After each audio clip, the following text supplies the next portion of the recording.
Om Swastiastu. Nggih. Selamat pagi, Bapak. Nggih. Perkenalkan, saya Nikomang Sri Darmayanti dari Universitas Hindu Negeri I Gusti Bagus Sugriwo Denpasar. Baik, sebelum lanjut, mohon perkenalan dulu, Bapak. Nggih, Om Swastiastu. Perkenalkan, nama saya Inyoman Setia Pranata, dan kebetulan saya sudah menjadi guru di daerah Payangan, dan saya berasal dari Banjarlebah, Desa Bukian, Kecamatan Payangan, Kabupaten Gianyar. Baik, terima kasih, Pak. Kali ini tujuan saya bertemu dengan Bapak yaitu ingin bertanya sedikit tentang Trimala menurut pandangan yang Bapak ketahui dalam kehidupan sehari-hari, lalu bagaimana contoh, dampak, dan solusinya. Oke, baik, terima kasih. Yang pertama, menurut pengetahuan saya, Trimala itu merupakan 3 jenis kotoran dan kebatilan jiwa manusia akibat pengaruh negatif dan hawa nafsu yang sering tidak dapat dikendalikan dan sangat bertentangan dengan etika kesusilaan. Nah, menurut sejarah Hari Raya Hindu di sana sudah dijelaskan ya, bahwa Trimala itu adalah 3 bentuk perilaku yang bertentangan dengan ajaran Trikaya Parisuddha. Nah, tidak lepas dari itu, Trikaya Parisuddha itu merupakan 3 perbuatan yang sangat disucikan dalam kearifan lokal sosial yang dimiliki oleh masyarakat di Bali. Nah, dalam Trikaya Parisuddha itu berisikan manacika yang artinya memahami, wacika itu membawa kebaikan, dan terakhir itu ada kayika yang dimana membantu orang lain. Baik, nah bagaimana sih Pak contoh dari ketiga Trimala tersebut dalam kehidupan sehari-hari yang sudah Bapak ketahui? Ya, baik. Nah, sebelum ke contoh dari Trimala itu dalam kehidupan sehari-hari, di sini saya akan jelaskan sedikit dari bagian-bagian dari Trimala itu.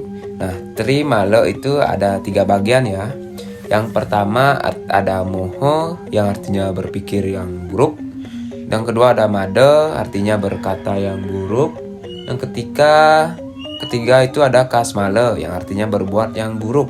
Nah, yang pertama moho berpikir yang buruk.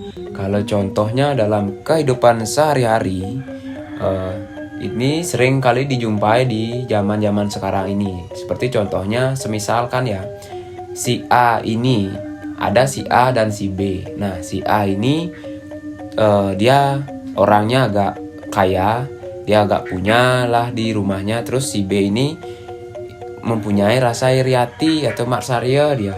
Nah, seketika si B ini akan berpikir buruk kepada si A, yang dimana si A ini tiba-tiba kaya, si B akan berpikiran, mungkin si A ini kaya dari hal-hal yang negatif, sepertinya melakukan pesugihan, seperti hal-hal yang mencuri. Nah, itu sudah berpikir buruk terhadap lingkungan masyarakat sosial. Nah, yang kedua itu ada mada, artinya berkata yang buruk. Nah, di sini sering juga dijumpai dalam kalangan generasi muda di masyarakat.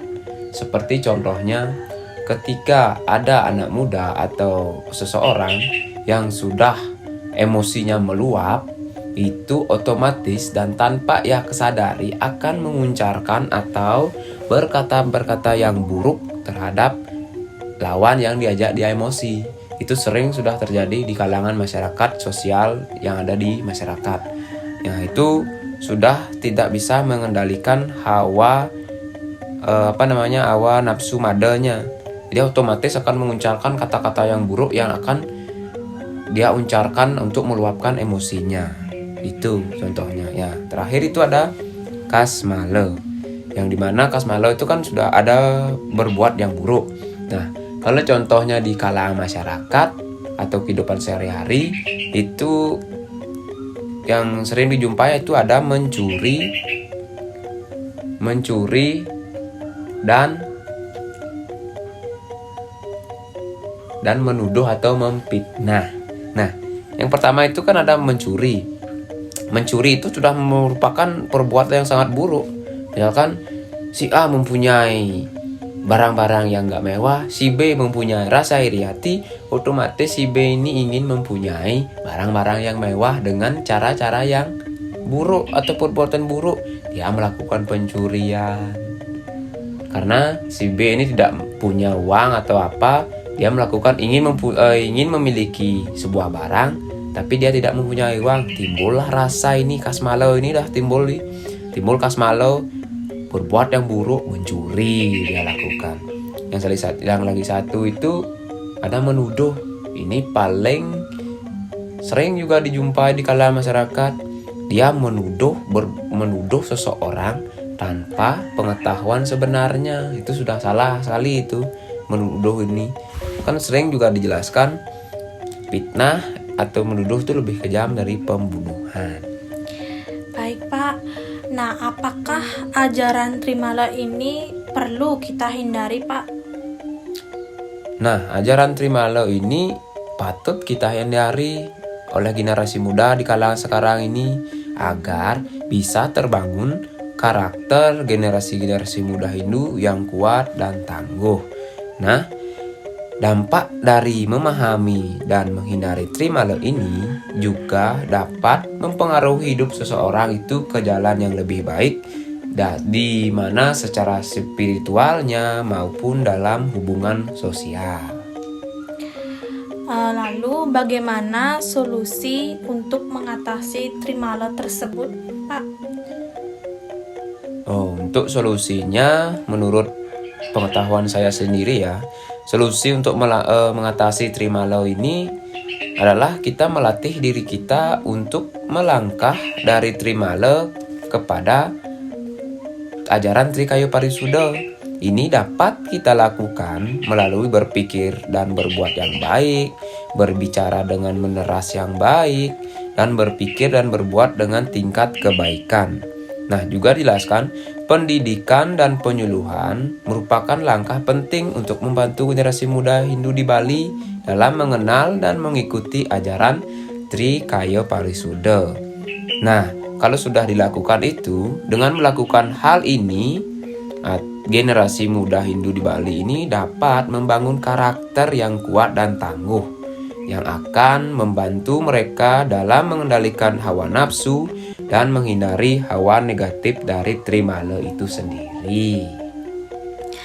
Wah, terima kasih banyak Pak atas pengetahuan tentang trimala yang sudah Bapak berikan. Semoga pengetahuan ini bisa berguna ke depannya untuk saya atau